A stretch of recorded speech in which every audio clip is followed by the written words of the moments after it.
Not all heroes wear capes. I guess some wear suits.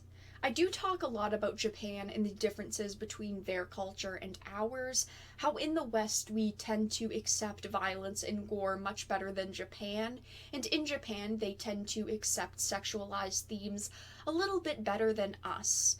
Now, that is not always the case in Japan, although freedom of speech has constitutional protections.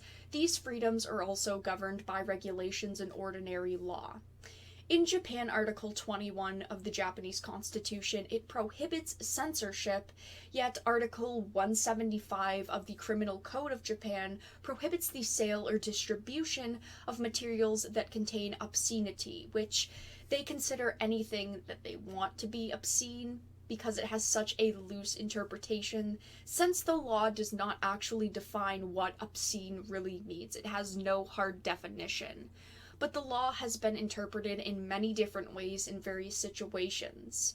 Recently, it has been interpreted to mean anything indecent must be at least partially censored. However, there have been very few arrests made based on this law as far as I know.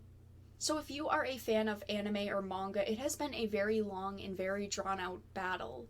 The lines between what is considered art and what is considered more is very blurred, especially when you have got not only Japan's laws that you want to respect, but the laws of other places. In the United States, we consume so much media that comes out of this region, from TV shows to books to video games and art. That is why it is so important that we defend what is coming out of Japan and what is created in Japan. Even in the United States, the lines of obscene and not have been a problem when it comes to media. And even we have to deal with things being censored in other places, like China, that directly affects us in what we see and what we do not, even if it does not break any laws that we have. But it is a pretty rare thing to see a political official stand in favor of freedom of expression and disown censorship, and that is something that I wanted to talk a little bit about today. Taro Yamada is a Japanese politician that is vowing to fight against censorship. Now, he is mainly expressing his concerns for anime and manga, but this spreads much further than that. Even things like video games are under scrutiny, and he is not as concerned about video games, since that is another realm itself. I do understand why he is not kind of expressing his concerns for that, because he might not understand the full lengths and capacity of it. But if there was someone that was going to eventually make their way into discussing it, it would probably be him.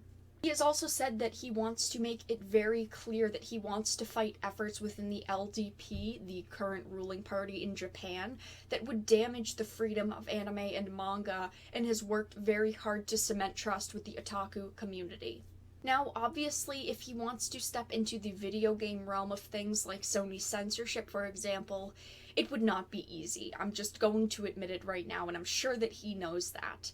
There are huge corporations behind the changes, but if more people are fighting back, not purchasing their titles that received changes, and are speaking up against it publicly, maybe one day they will get the message that this is not what people want. It's a long shot, but it's still a possibility. And he is not the only person that is condemning censorship in things like anime and manga. Plenty of people do, a lot of artists do, and it is quite less frequent with politicians, but it is so important that these types of people get the recognition that they deserve. It is very important that we recognize that these are people that stand firmly behind such important issues like freedom of expression, even if people tell them that it is not a smart idea, or it is not going to turn into a positive situation, or that they might not even make a difference. I know that I am obviously not the largest name out there talking about censorship in the gaming industry and in manga and in anime, but I do think by telling you all when there are situations of censorship happening, I'm at least maybe helping some of you be more aware of how important it is to make sure that you know what you are buying. As an average consumer, there are so many releases and so many alternatives to things. It, to me, is such an important thing to really know the company you are supporting, the game that you are supporting. I would never, of course, tell anyone to purchase or not purchase a game just because something is changed in it. I believe that everyone can purchase whatever they want. There's something out there for everyone. But so many people do not know how heavily censorship plays into the final products of games, and how even larger companies have unfair advantages to publish whatever they want without having to deal with content restrictions like smaller developers do.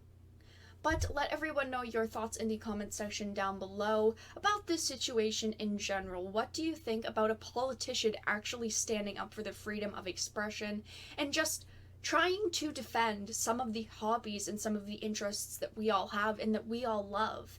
If you enjoyed this video, please make sure to give it a like, and of course if you did not, make sure to give it a dislike. I appreciate your support either way, but I do hope that you enjoyed, and I will talk to you guys again in the next video really soon.